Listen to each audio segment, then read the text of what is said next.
Yo, Variety, since when do you platform bags like Hassan Piker? I've been reading Variety my whole career and never, not once, have I seen a Hollywood trade give this much shine to an anti-Jewish, anti-Semitic troll who makes a living insulting people in show business, especially women. What happened to you? Your comments about Gal Gadot got tweeted by Variety and is getting good feedback. I know, I saw. I did a Variety profile, and there were some choice words in the profile. There was a really funny pre-watch Piker moment in the profile as well. I hit a big gamble and struck gold in the profile. Israel did not kill Charlie Kirk. That is insane. The World According to Hassan Piker by Tatiana Siegel. Hassan Piker is about to prove his point. For weeks, the wildly popular Twitch streamer and leftist commentator has been following the online discourse surrounding the assassination of Charlie Kirk. The topic is personal for Piker, who was scheduled to debate Kirk at Dartmouth College 15 days after the right-wing political activist was gunned down at a Utah campus. Authorities charged college student Tyler Robinson with the crime, but lately a civil war has erupted among conservatives over conspiratorial claims that the Mossad had a hand in the murder.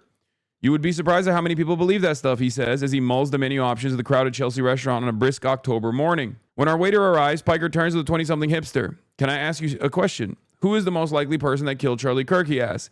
I think it was Israel. It seems like an inside job, the server replies hesitantly before heading back to the kitchen for Piker's cold brew. The answer comes as a shock to me, but it's no surprise to the extremely online millennial who acknowledges that he is fascinated by conspiracy theories. I literally was talking to her about this mid-interview, and she couldn't believe it. She's like, what? You think a lot of people think that like Israel killed Charlie Kirk? And I was like, here, I'll show you. And I straight up turned to the waiter and I was like, hey man, you heard about the Charlie Kirk stuff, right? And he was like, yeah.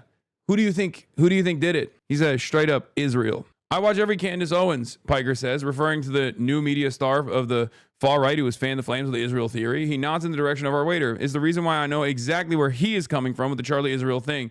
For me, no matter how far-fetched the conspiracy is, if it is getting 2 million views in 24 hours, that means a lot of people are tuning into it. That means a lot of people are paying attention to it. And in this day and age, I think a lot of people are believing it. Piker feels no allyship with Owens, even if they share the belief that Israel is a malignant force.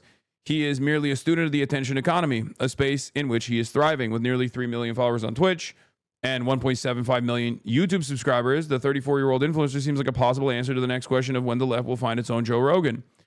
As the next generation turns more conservative and alpha males like Andrew Tate ascend, Piker offers an alternative vision and the rare ability to sway an election. As an early and enthusiastic supporter of Zohran Mamdani, Piker played a key role in helping catapult the New York mayoral candidate to Gracie Mansion by spreading the Democrat socialist message to his legion of fans. With our waiter out of earshot, Piker drops his voice discreetly. Israel did not kill Charlie Kirk. That's insane, he says. I did that for you because you were shocked. When the waiter returns with our order, he tells Piker that he's comping the cold brew. Wait, why? Piker asks. I just like your vibe, the server says. A lot of people like Piker's vibe. His brand, a twofold critique of Israel and a billionaire class, has made him a multimillionaire and a foil. Anti-Defamation League CEO Jonathan Greenblatt has accused him of using his platform to promote toxic anti-Zionism. Andrew Cuomo invoked Piker's name repeatedly along the campaign trail in an effort to smear Mamdani. Is that true, Lamau? Yeah, that was true. Guys, of course it's true. It's because I talk to people all the time. It's not fake. Like when I say I talk to people, regular folks on a daily basis, this is what I mean. And I think many people don't do that. Many people don't just go out and talk to random people like they are regular people. That's part of the reason why I love talking to Uber drivers in general as well. That's another reason, because regular folks got some crazy ass theories. I don't talk to Uber drivers because I'm live. I talk to Uber drivers when I'm offline as well. Anyway, on this morning, Piker just arrived via red eye from his home in Los Angeles for an appearance at the New Yorker Festival. His inclusion in the lineup already sparked a wave of outrage.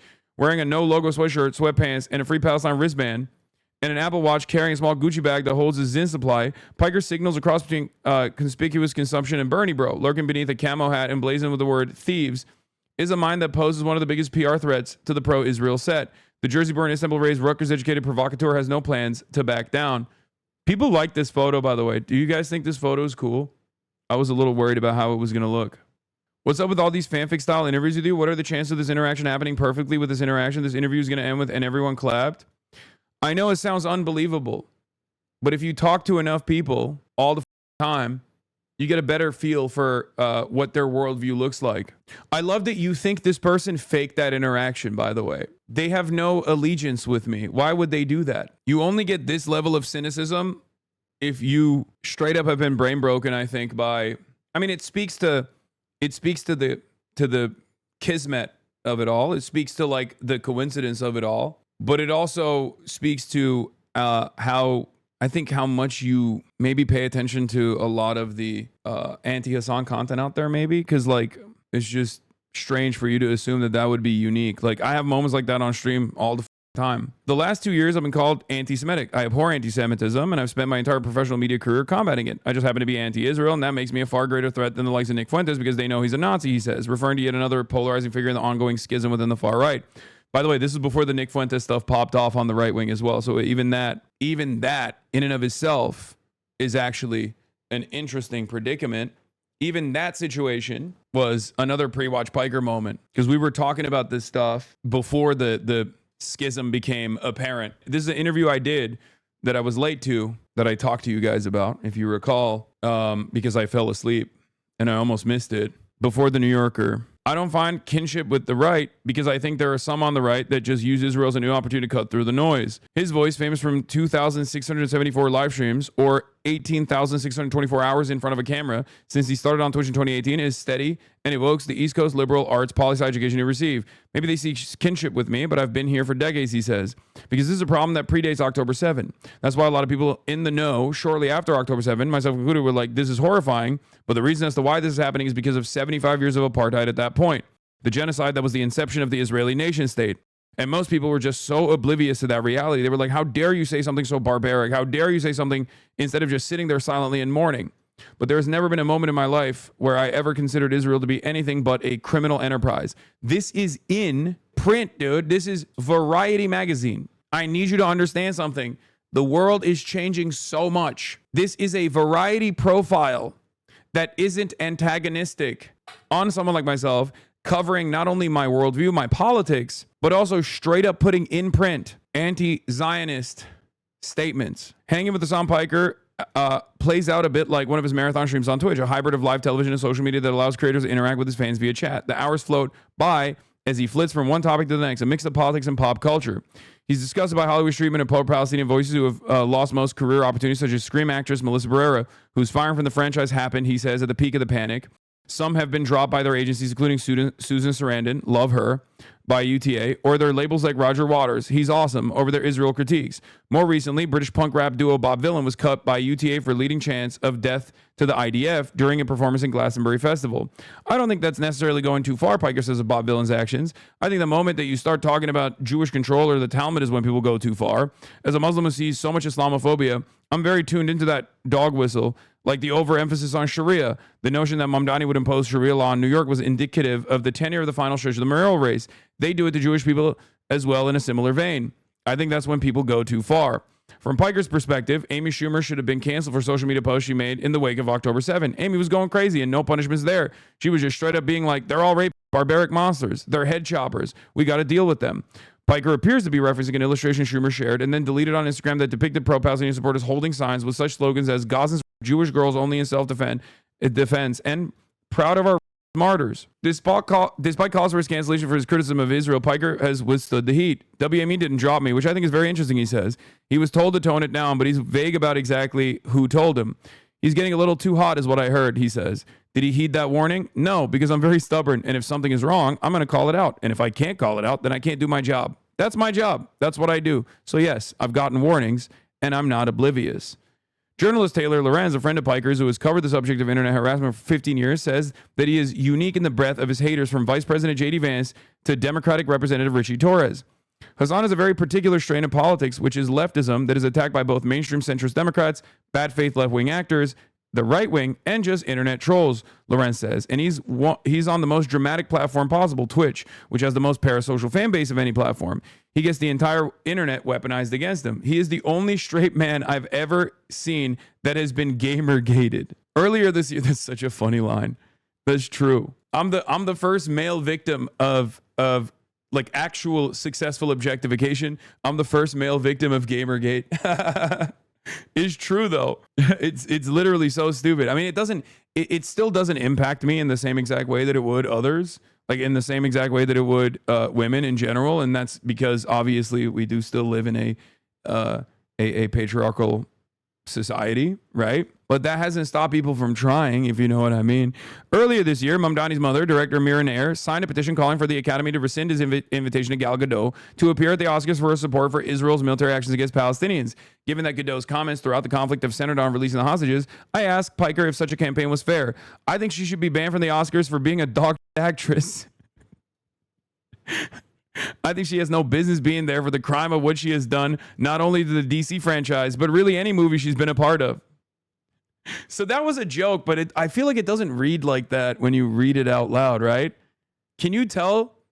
Because she didn't say Hasan jokes, Piker quibs, Piker jokes. I think she should be banned from the Oscar for being a dog actress. He says to the Wonder Woman star, all jokes aside, okay, well, I did follow with, all jokes aside, Gal Gadot serves an important role in normalizing Israel as not a fascist ethno-state, but instead a place where a lot of beautiful women come from.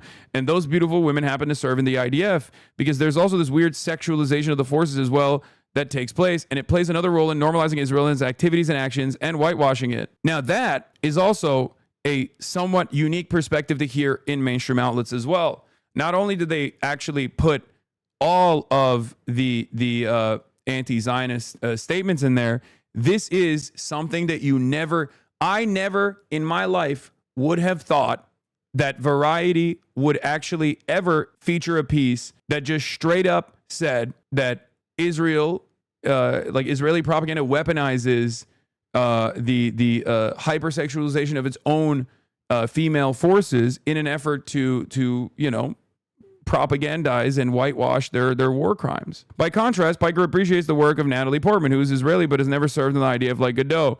If Gal Gadot could act like Natalie Portman, there are probably less people yelling at her. Natalie Portman has made statements about Israel that are middle of the road, but ultimately nobody holds that against her because she can act her freaking face off. All the back when she was like a teenager. Oh my God, Leon the Professional. Gadot may have ruined the DC franchise for Piker, but James Gunn is redeeming it. When Superman opened on July 11th, Piker made viral the idea that the fictional nation of Baravia is a stand-in for Israel. In the film, Baravia, backed by U.S.-made weaponry, drops bombs on and oppresses his desert neighbor, prompting Superman to intercede. Gunn has since denied that the plotline has anything to do with the Middle East. James Gunn is a lot more woke than he lets on, and he lets on how woke he is all the time, Piker says, still certain of the director and DC chief's intention all these months later. Come on, man. You made the Baravian leader look like David Ben-Gurion. He just straight up looks one-to-one like the first prime minister of Israel. We don't even care about what you say about this. We know exactly what we're looking at. To take the allegory a step further, Palantir, BlackRock, and Raytheon are Luthor Corp. Lex Luthor is cutting a direct contract with Baravia to extract natural resources and then also having a testing ground for their weapons, Piker says. I mean, that's literally what we do. Gaza is a weapons laboratory. That's how imperialism works. Apropos of something, Piker then gives a thumbs up to the actor who's suited up as the latest Man of Steel. David Cornswet, from what I understand, is Jewish and he's very cool. He's not like pro-Israel or anything like that, as far as I've seen, he notes. With that, Piker is ready to move on to cross Burbank superhero rival Marvel, but there's little for him to mind on that front. I've always been a Marvel fan growing up, but I can't stand the Marvel Cinematic Universe, he says. Piker's intensity is palpable as he chases double espresso with a 6 milligram Zyn pouch. All that's missing is the scroll of chat comments accompanying his musings. Instead of swooning fans enter the real-life frame to express their gratitude, a woman dining with her son approaches our table. No, it's impossible. He lives in LA, she says, beaming. And then I kept looking and looking. And it's him. I absolutely love your work. Being a Twitch streamer is a lot of that, he says, of his exchange with the server. I have my ear to the ground all the time. A lot of people in legacy media, traditional journalists, are so out of step with the average person around them, even in their immediate vicinity. Still, Piker allows the rich and powerful to occupy plenty space in his head. Barry Weiss, recently installed editor-in-chief of the CBS News, gets a bashing. Barry Weiss is everything that I despise about access journalism, brown-nosing to institutionally powerful people, and a major advocate for Israel as well. A person that has spent her entire career decrying woke or identity politics while simultaneously using her identity as a shield, she says. Like, I'm a lesbian woman, I can't be intolerant. And also, even using your identity as a Jewish woman to say, identity politics sucks, unless we're talking about Jewish people. Piker scoffs at the idea that CBS News was biased before Barry Weiss arrived. There's not enough pro-Israel voices in major news? Come on, that's ridiculous, he says. Yet she's been rewarded handsomely for it. $150 million for a shitty Substack that no one cares about or knows about. It's very obvious why that happened. The Redstones, the seller, and the Ellisons, the buyer, wanted to make CBS more pro-Israel. Shari Redstone was willing to hand off CBS to the Ellisons because she thought they would do a better job of making it pro-Israel. When Paramount deal was announced in August, Redstone said Ellison has a clear strategic vision and the resources to take the studio to its next stage of growth. This part almost comes across as conspiratorial, especially because it doesn't actually feature the evidence that I centered this around.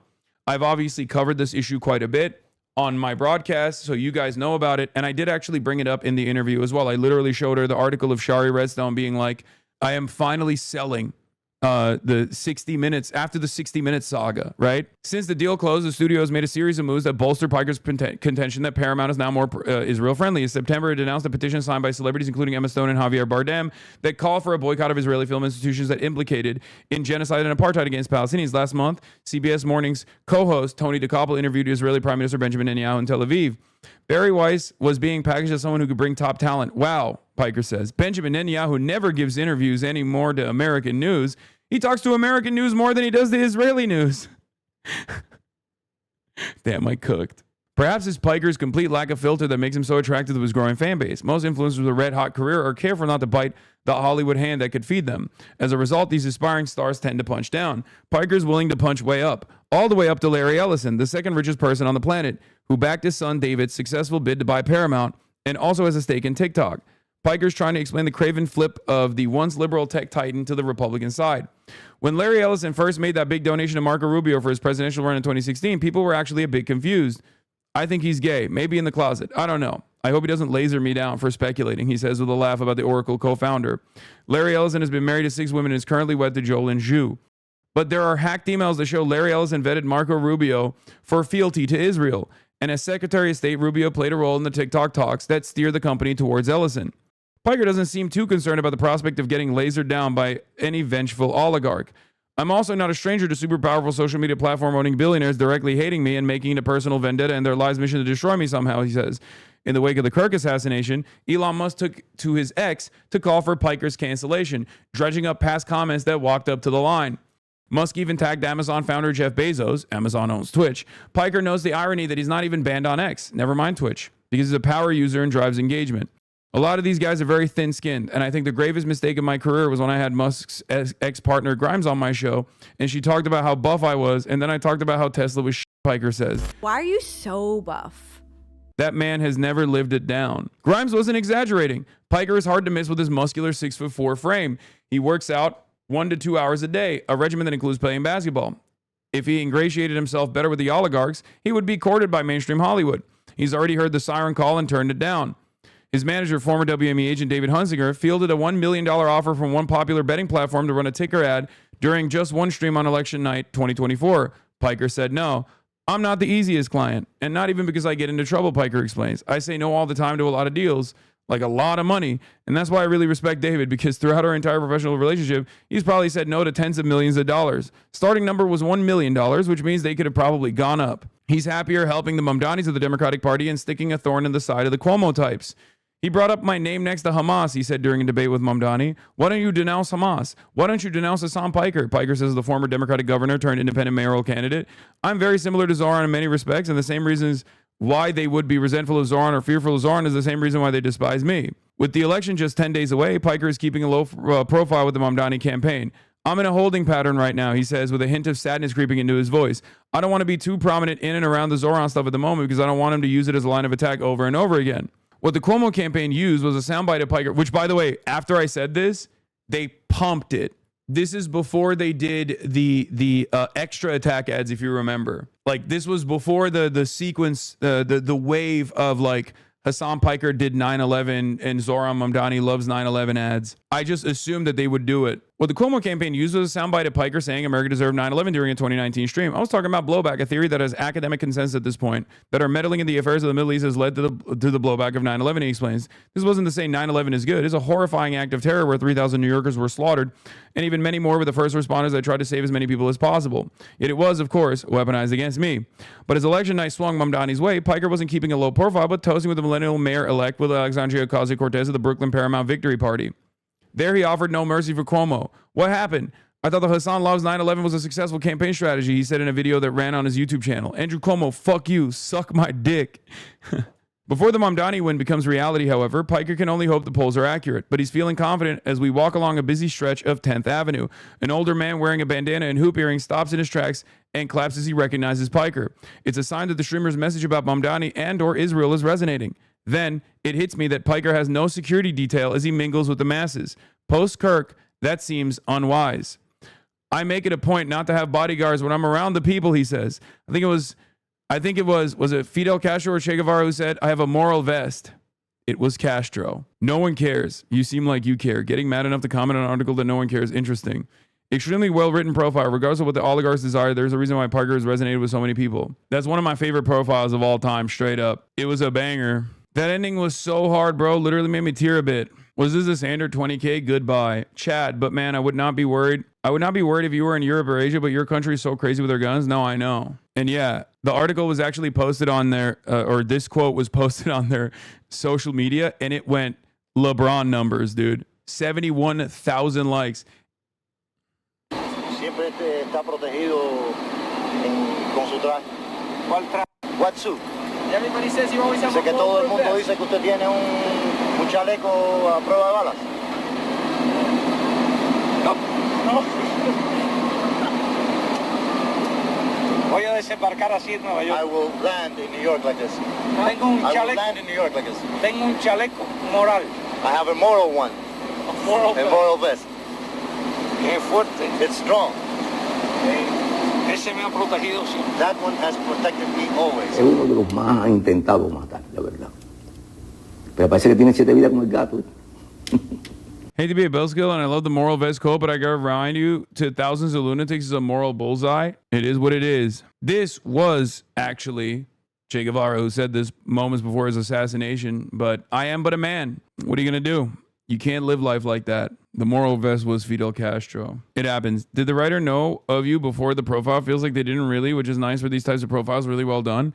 I don't know. I mean, I'm sure they did a lot of research ahead of time, right? No one writes a profile that long without doing adequate research, especially for a magazine like Variety. Yo, Variety. Since when do you platform scumbags like HasanAbi? I've been reading Variety my whole career, and never, not once, have I seen a Hollywood trade give this much shine to an anti-Jewish, anti-Semitic troll who makes a living insulting people in show business, especially women. What happened to you? Where'd your standards go? When did you become the hype machine for hate click bottom feeders in Hasan? You're a fake tough guy with a webcam and Wi-Fi, a professional bully with a ring light. Variety, do better. Stop giving megaphones to people who spit on the very industry you cover. Yeah, Michael Rappaport, by the way, a famous defender of women, Michael Rappaport. It's pretty funny that he just basically described himself, a fake tough guy with a webcam and Wi-Fi, is unironically the perfect way to describe Michael Rappaport. A professional bully with a ring light. Once again, also perfectly descriptive of Michael Rappaport. Entertainment Weekly picked up your comment. Political commentator Hassan Piker slams Gal Gadot, calls her a dog actress. Yeah, I mean, it's confusing to me because, like, do people not know this? Like, do people... Are people oblivious to like how much people actually rip on Gal Gadot's acting? Like even outside of like the IDF stuff. Max Lord, you're putting yourself and everyone in grave danger. I need you to give me the stone. And enough champagne to feel denial. Mirror, mirror, magic mirror, who is the fairest of them all? It is our sacred duty, and I'm going to help them. Kyle, no! I think one of the funniest parts about this, and it's yet another testament to how bad Gal Gadot's acting is the fact that the actual compilation of her saying those lines is unwatchable, whereas someone actually redoing the lines in a humorous way is perfectly watchable. How is that possible? But yeah, this was the pre-watch Piker one was crazy mode. Visual calculus, elevated position, telescopic sight, high caliber, anyone could do it. Logic, he had a lot of enemies, and his enemies are all armed. Most likely a groiper. Savoir faire, Israel did it. Inside job, for sure. Disco Elysium. Hassan visited that restaurant before and knew the waiter's dialogue tree already. Say whatever you like. The guy has incredible instincts. This is really funny just for the interaction where the waiter gives him a free coffee and says, I just like your vibe. And that's because right before Hasan asked the waiter who he thinks killed Charlie Kirk. Imagine being that guy reading this article and finding out you comped the drink for a guy who told one of the biggest publications in the country that the conspiracy theory you believe in is dumb as Yeah, but I thought about that. I consider that as well, but it's like it's not like they're literally profiling the person or outing them, you know what I mean? They don't actually say what the restaurant is. So it's, you know, there's no harm, no foul in general. That waiter's on Canary mission now. Thanks to you, you sick. He was just asking questions. Yeah. Yeah, that's my bad. Well, I'm on Canary mission too, waiter. Welcome to the good side, I guess. CNN's Isaac Dover is not mad. A week after appearing at the center of much media attention, the Mamdani's Victor Hasan Piker gets an unchallenged and promoted write-up in Variety, writing off Israel's an ethno-fascist state and saying Gal Gadot is part of a sexualization ploy by the Israeli army. Yeah, no, you're right, Edward Isaac Dover. The Israeli army definitely doesn't have IDF babe accounts. Like, maybe it's not directly the Israeli army doing it, but you know, really? We're not gonna act like that's a marketing initiative that whitewashes what Israel does. 0 likes, no motion. It doesn't matter. It's Edward Isaac Dover. He is a CNN anchor, or not an anchor. Sorry, he's a CNN reporter who hates the Bernie bro wing and all those guys. It's like he's one of my ops in the media. He just posted it a minute ago. Also, I didn't bring up Gal Gadot.